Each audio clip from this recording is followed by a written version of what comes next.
할렐루야. 3일 저녁 예배 나오신 여러분들을 주님의 이름으로 환영합니다. 또 예배의 문을 열어주신 IMC 찬양팀과 또 12교구 찬양대에게 하나님의 사랑과 하나님의 은혜가 가득하시길 주님의 이름으로 축복합니다. 오늘 여러분들과 함께 하나님의 사람에 대한 정체성에 대해 깊이 한번 고찰해보고자 합니다. 이 성경을 보면 생각보다 하나님의 존재를 보여주며 하나님의 통치하심을 보여주는 사람이 그렇게 많지는 않습니다. 이 아브라함, 모세, 여호수아, 사무엘부터 또 말라기까지, 그리고 엘리야에게 말씀하신 바알에게 무릎 꿇지 않은 7,000명을 내가 준비했다라는 그 수까지 합하여 생각해 보면 많아도 15,000명 정도 되는 것 같습니다. 이는 출애굽 당시에 이스라엘 백성 200만 명에서 250만 명의 숫자를 생각해 보면 상당히 적은 숫자이고, 또 이 다윗이 인구 조사를 했을 때의 그 숫자를 생각해 보아도 적은 숫자입니다. 참 이런 생각을 해보면 겸손하게 신앙생활을 해야겠다라는 생각이 물씬 떠오릅니다.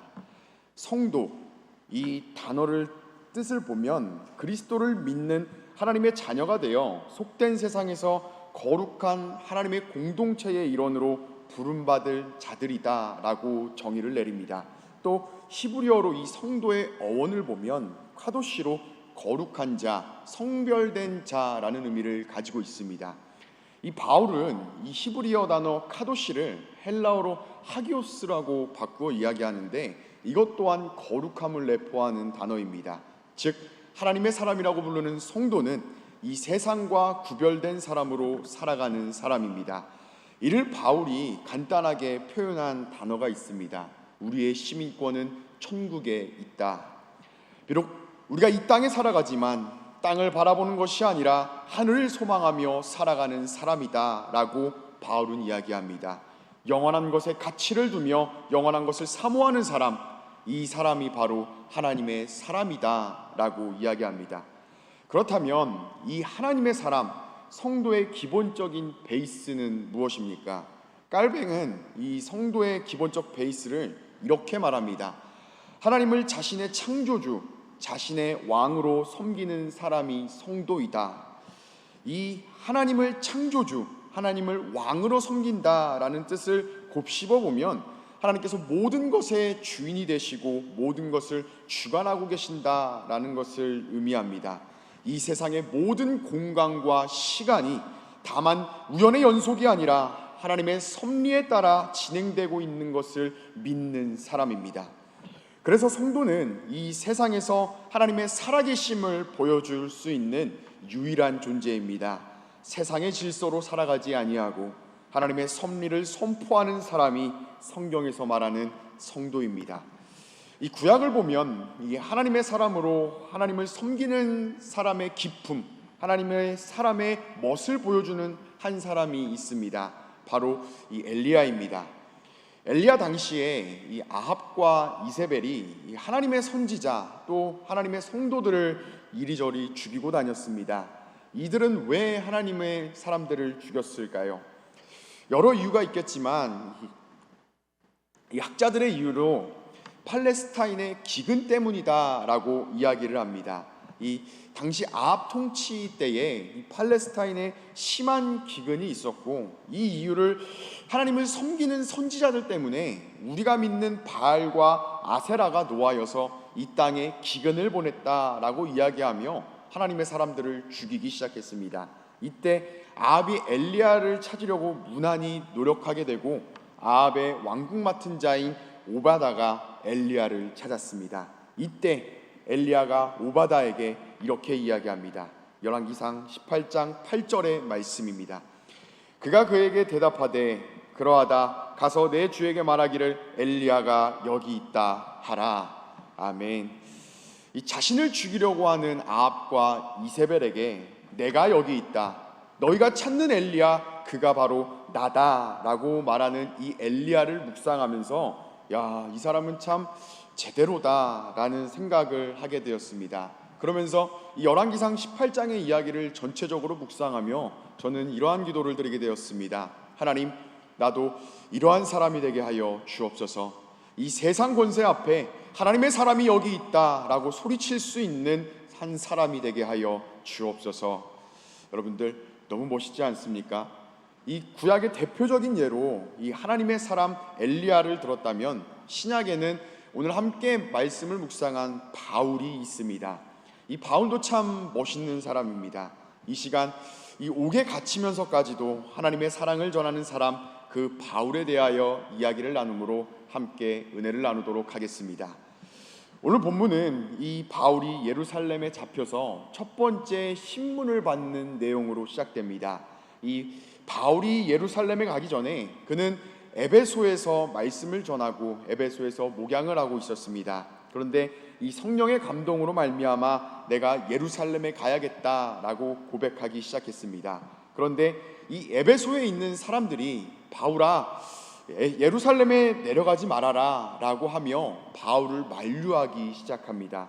왜 바울에게 예루살렘으로 가지 마라 라고 이야기했을까요? 그것은 바울을 죽이려고 했었던 유대인들이 많았기 때문입니다. 유대인들에게 있어서 이 바울은 배신자입니다. 바울이 원래 누구를 잡아오게 가둔 사람입니까? 예수 그리스도가 하나님께서 유일하신 구원의 길이다, 하나님께서 준비하신 유일한 길이다 라고 고백하는 그리스도인들을 옥에 가두고 핍박을 한 사람입니다. 그런데 갑자기 어느 날 문득 들어보니 이 유대인들이 바울을 보니까 오히려 예수 그리스도를 전하고 있는 것이 아니겠습니까? 유대인들, 특히 바리새인들에게는 이 할례를 받고 율법을 지킴으로 우리가 구원을 받을 수 있다라는 입장에서 오직 예수 그리스도를 믿음으로 말미암아 우리가 구원을 받는다라는 이신칭의를 말하는 바울을 보면서 그의 사역을 전심으로 방해했고 신성모독이라는 죄명을 씌웠습니다. 이 바울의 사역을 방해했었던 대표적인 예가 이 갈라디아 교회의 이야기입니다. 바울이 갈라디아 지역에 하나님의 말씀, 이신칭의, 곧 예수 그리스도를 믿음으로 말미암아 우리가 구원을 받는다라는 이 복음의 내용을 가르치고 이 다른 지역으로 또 전도 여행을 떠나게 되었습니다. 그런데 이 바울에게 문득 이상한 이야기가 들렸습니다. 이 갈라디아 교회가 이 바울의 가르침을 벗어나 할례를 받고 율법을 지켜 구원을 받는다라는 이 바리새인의 가르침으로 신앙생활을 하고 있다라는 이야기를 듣게 되었습니다. 그래서 이 바울이 갈라디아 교회에 이렇게 이야기합니다. 갈라디아서 1장 6절에서 8절의 말씀입니다. 그리스도의 은혜로 너희를 부르신 이를 이같이 속히 떠나 다른 복음을 따르는 것을 내가 이상하게 여기노라. 다른 복음은 없나니 다만 어떤 사람이 너희를 교란하여 그리스도의 복음을 변하게 하려 함이라. 그러나 우리나 혹은 하늘로부터 온 천사라도 우리가 너희에게 전한 복음 외에 다른 복음을 전하면 저주를 받을지어다. 아멘. 이 바울의 목소리가 들리십니까? 이 상당히 무섭고 단호하게 이야기하고 있습니다. 그리고 바울은 이어 이렇게 이야기합니다. 갈라디아서 3장 1절에서 3절의 말씀입니다. 어리석도다 갈라디아 사람들아, 예수 그리스도께서 십자가에 못 박힌 것이 너희 눈앞에 밝히 보이거늘 누가 너희를 꾀하더냐? 내가 너희에게 다만 이것을 알려하노니 너희가 성령 받은 것이 율법의 행위로냐 혹은 듣고 믿음이로냐? 너희가 이같이 어리석으냐? 성령으로 시작하였다가 이제는 육체로 마치겠느냐? 아멘. 이 바울을 싫어했었던 유대인, 이 바리새인들이 이 바울의 사역지를 찾아가서 바울은 진정한 사도가 아니고 여호와의 신앙에 이단하다라고 가르쳤습니다. 이렇게 유대인들은 이 바울의 사역을 방해했고 그를 죽이려고 했습니다. 이 바울이 이 자신을 죽이려고 하는 사람들이 가득한 예루살렘으로 가겠다고 하니 이 에베소 성도님들은 많은 근심과 걱정을 하게 되었지요. 그런데 이 바울이 에베소 성도님들 또 에베소 장로들에게 이렇게 말합니다. 사도행전 20장 23절에서 24절의 말씀입니다.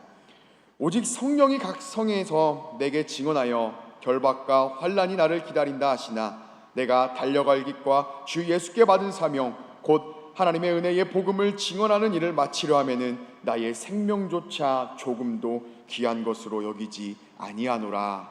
아멘. 이 고백을 하면서 바울은 이제 예루살렘으로 가게 됩니다. 그렇다면 이 바울이 왜 이렇게까지 예루살렘으로 가려 했을까요? 그 문제는 바로 이 연보 때문입니다. 이 연보에 관해서는 다음번에 제가 기회가 되면 함께 말씀을 묵상하도록 하겠습니다. 그렇게 바울은 이 성령의 말씀처럼 예루살렘에 이 도착하자마자 붙잡히게 되었습니다. 이 붙잡힌 바울은 부형들에게 자신의 사명, 하나님께서 나를 부르시고 예수 그리스도께서 내게 사명을 주셨다라는 그 설교를 시작했습니다. 그런데 이 설교를 들은 사람들이 극심한 반응을 보이기 시작합니다. 우리 다 함께 사도행전 22장 22절의 말씀을 합독하도록 하겠습니다. 시작.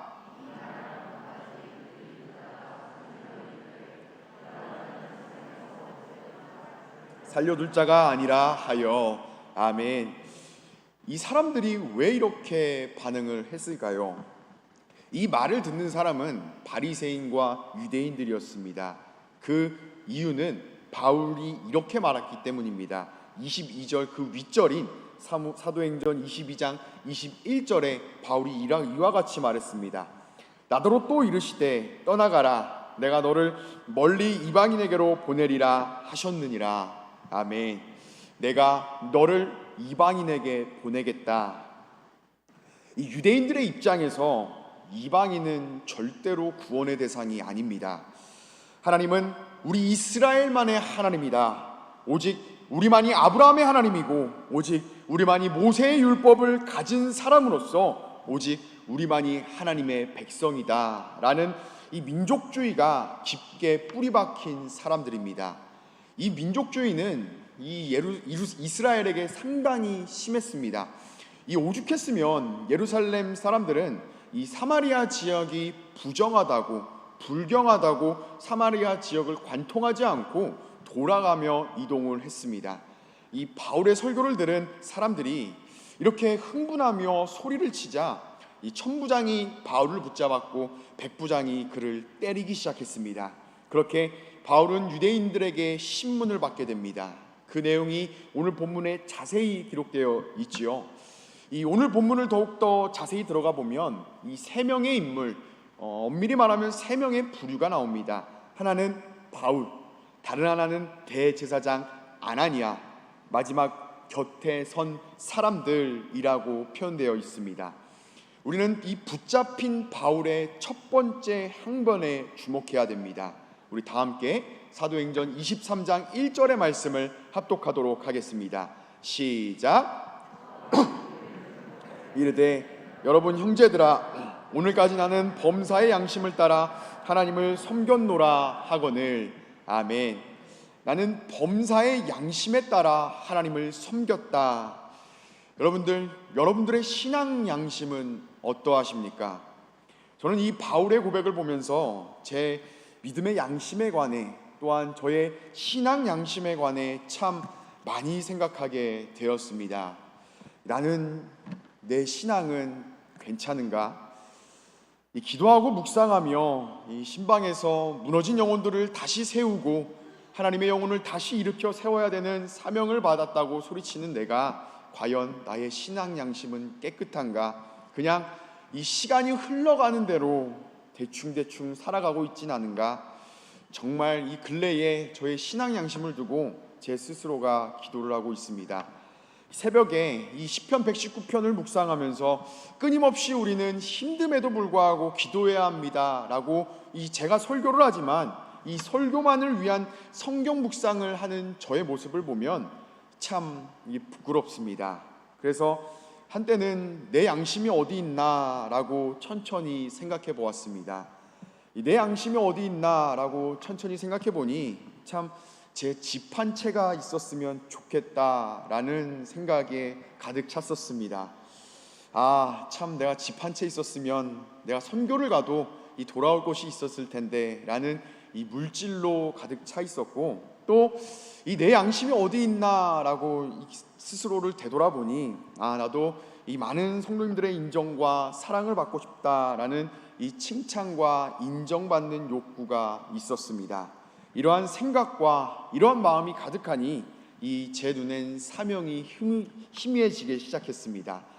한 번은 너무 이 생각에 사로잡혀서 이 답답한 마음에 새벽 1시에 이 올림픽 공원을 돌았던 적이 있습니다. 매일 사역을 하면 실수하는 것 같고, 노력해도 저의 이 부족한 모습은 개선되지 않은 것 같고, 또 이 5년간의 막내층에 살아서 너무 서럽고, 또 이 무엇보다도 가장 저를 힘들게 했었던 건 스스로 성장하고 있지 못한다라는 생각에 많이 위축되었습니다. 이러한 이 복잡한 마음을 가다듬기 위해서 이 올림픽 공원을 돌고 있는데, 제 마음속에 한 가지 장면이 떠올랐습니다.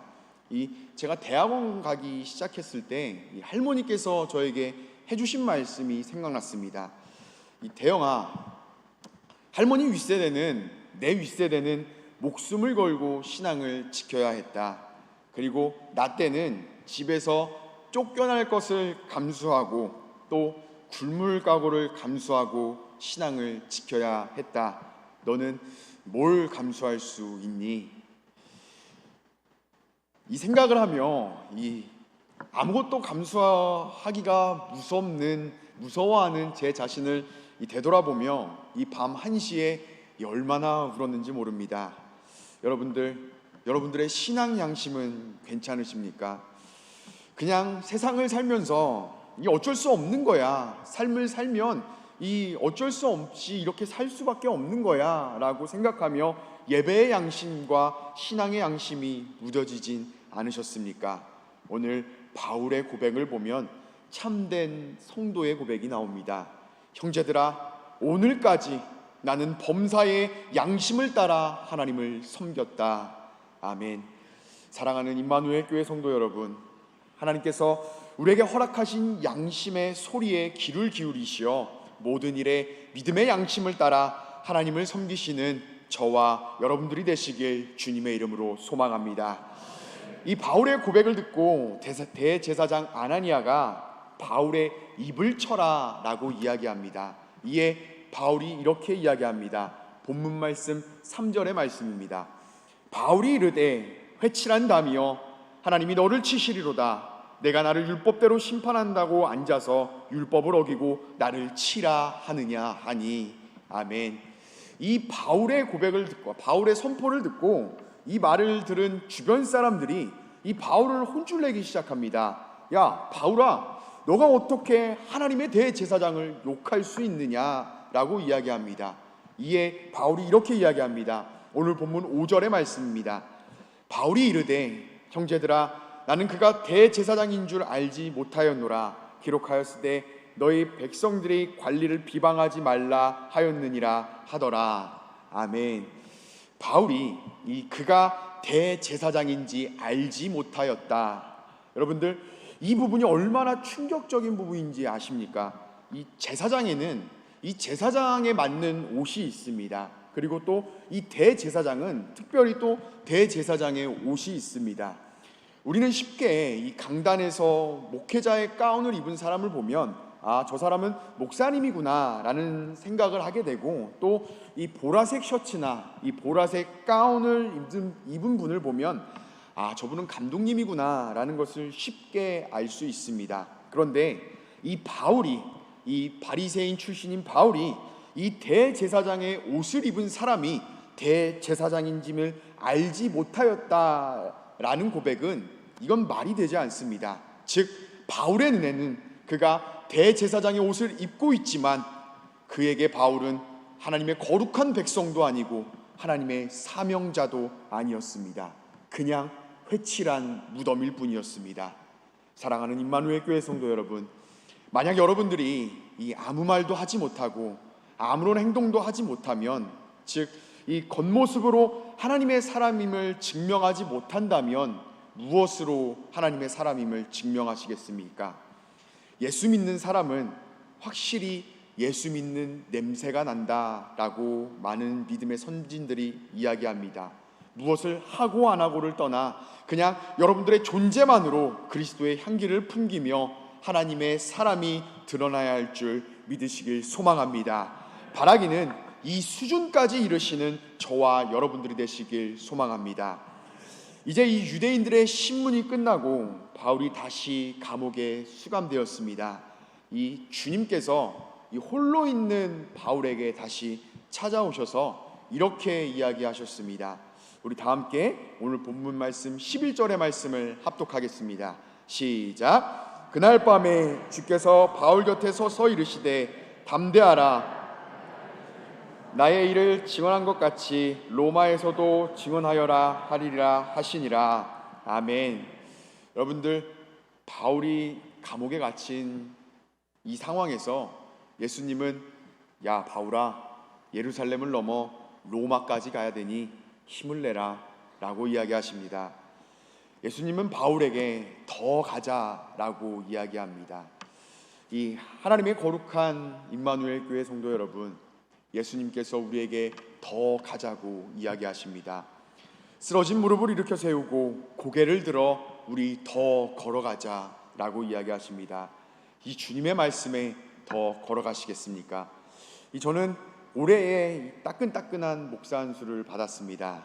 이 3년간의 1년의 파트 그리고 또 3년간의 수련목 과정을 지나면서 저는 부끄럽지만 이런 기도를 많이 드렸던 것 같습니다. 하나님, 저는 실력도 안 되고 또 관계의 오해 때문에 너무나 힘듭니다. 내가 그냥 사역을 그만둬야 하나 싶습니다. 하나님, 너무 힘듭니다. 그런데 그때 이 하나님께서 저에게 한 가지 말씀으로 저를 위로해 주셨습니다. 예레미야 12장 5절의 말씀입니다. 현대인의 성경으로 제가 봉독하겠습니다. 여호와께서 나에게 대답하셨다. 내가 걸어다니는 사람과 함께 달려도 피곤하면 어떻게 말과 경주하겠느냐? 내가 안전한 땅에서 비틀거린다면 요단의 숲에서는 어떻게 하겠느냐? 아멘. 이 지쳐있는 저에게 하나님께서 대영아, 너는 사람과 달려서 이렇게 지치면 나중에 말과 달릴 때 어떻게 하겠니? 네가 서 있는 이 안전한 땅에서 이렇게 힘들면 나중에 너가 홍해를 건널 때에 또한 요단의 숲을 건널 때에 너가 어떡하겠니? 일어나렴 하는 하나님의 음성에 참 많은 위로를 받았었던 적이 있습니다. 사랑하는 임마누엘 교회 성도 여러분, 주님은 우리에게 이렇게 더 가자고 하십니다. 하나님의 사람으로 더 깊어지며 하나님의 존재로 더 넓어지셔 하나님의 사역에 동역하자라고 하나님께서 이야기하십니다. 우리 다시 한 번 더 오늘 본문 말씀 사도행전 23장 11절의 말씀을 합독하시겠습니다.